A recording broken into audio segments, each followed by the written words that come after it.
pessoal, tudo bem com vocês? Espero que estejam maravilhosamente bem. E hoje, aqui no primeiro anual do Santa Maria de Assis, olha só, hein? Sentiu o gás da moçada? Fazendo aqui uma videoaula sobre um dos temas que a nossa apostila aqui do Poliedro nos apresenta, tá? Que é a entrada, a inserção do Brasil dentro do contexto do neoliberalismo.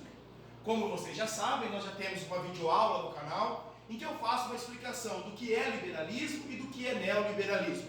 Mas só para que vocês entendam de uma forma muito rapidamente, podemos dizer que o liberalismo foi uma política econômica que vigorou durante a passagem do século XIX e uma boa parte do século XX e que teve como grande princípio a defesa do entendimento de que o Estado não deveria intervir absolutamente nada na economia, que a economia se autorregulava, daí o nome liberalismo.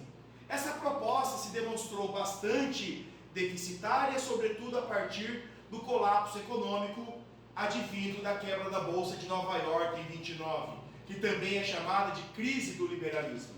Já o neoliberalismo é uma expressão que surgiu no final dos anos 80, a partir de um evento chamado Conselho de Washington, em que defendeu-se a ideia de que o Estado deveria voltar a intervir na economia, mas de uma forma muito sutil, de uma forma muito discreta, tão somente para evitar crises.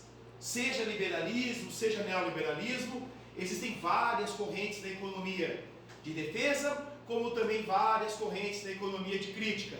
E há aqueles ainda que digam que o liberalismo nunca deixou de existir, há aqueles que dizem que o Estado sempre foi demasiadamente interventor.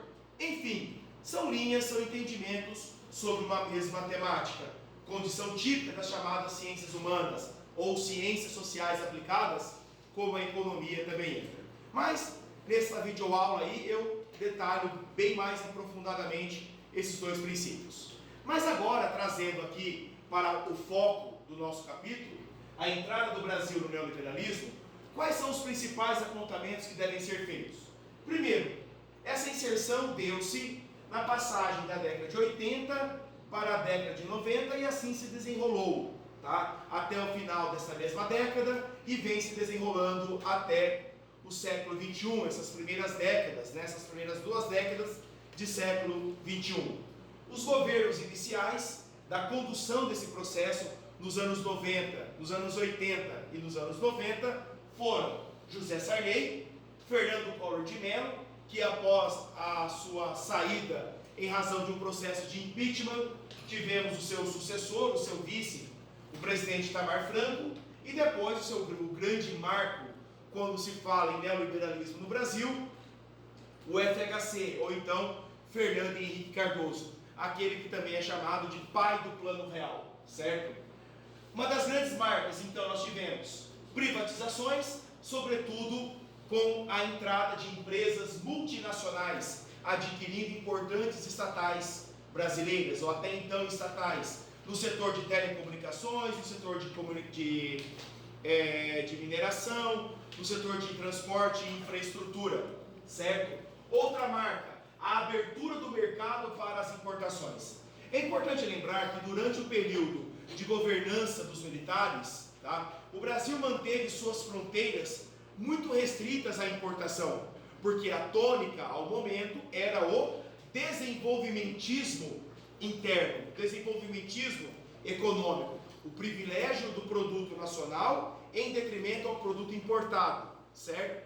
E com isso, as empresas brasileiras, de uma forma geral, acabaram perdendo competitividade, acabaram perdendo muito do bonde da história, né? E com o neoliberalismo, com a inserção do Brasil nesse novo arranjo econômico produtivo global, certo?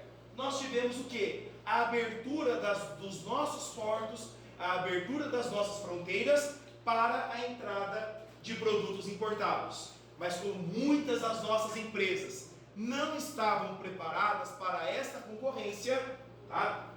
Muitas delas vieram à falência, principalmente aquelas de capital menor. Aí pode surgir uma questão, né? Coxa, então quer dizer que você é contra, ou você foi contra essa abertura? Não é uma questão de ser contra ou uma questão de ser a favor, tá? Eu entendo que o mercado globalizado, a livre circulação de bens materiais e bens imateriais, você querendo ou não, ela vai acontecer. O desafio está nas ações que o Estado brasileiro poderia ter feito para proteger mais e melhor as nossas empresas desta concorrência, tá? Talvez a quantidade de empresas nacionais que vieram à falência tivesse sido um pouco menor, tá? Também tivemos um aumento do desemprego, já que muitas dessas estatais, após a privatização, passaram por um verdadeiro plano de saneamento, tá? Ou seja, enxugamento mesmo do seu quadro de funcionários. Também muitas empresas que eram arcaicas passaram a ser mais automatizadas e com isso a quantidade de emprego diminuiu e diminuiu drasticamente, tá? Tivemos então a modernização do setor produtivo, muitas empresas voltando a um maior vigor após períodos de crise. Aquelas que não vieram à falência tiveram que investir sim muito em modernidade, em tecnologia, não só para aprimorar o seu produto no que diz respeito às demandas de designer, mas também a questão da qualidade, já que o produto brasileiro até então ele não era, tá, reconhecido internacionalmente pelo seu caráter de qualidade, tá? E hoje boa parte do produto brasileiro já conseguindo competir aí em níveis de igualdade maior com referências internacionais, tá? E tudo isso acabou o que também? Resultando em mudanças de padrões culturais, em relação a vestimenta, em relação às marcas, em relação à alimentação, em relação à música, enfim, os ritos cotidianos também mudaram, porque da mesma forma que os bens materiais passaram a entrar mais intensamente no país, os bens imateriais como a cultura, ou novas culturas, melhor dizendo, também passaram a entrar. E tudo isso passou a mudar o cotidiano das pessoas, o cotidiano das famílias, certo?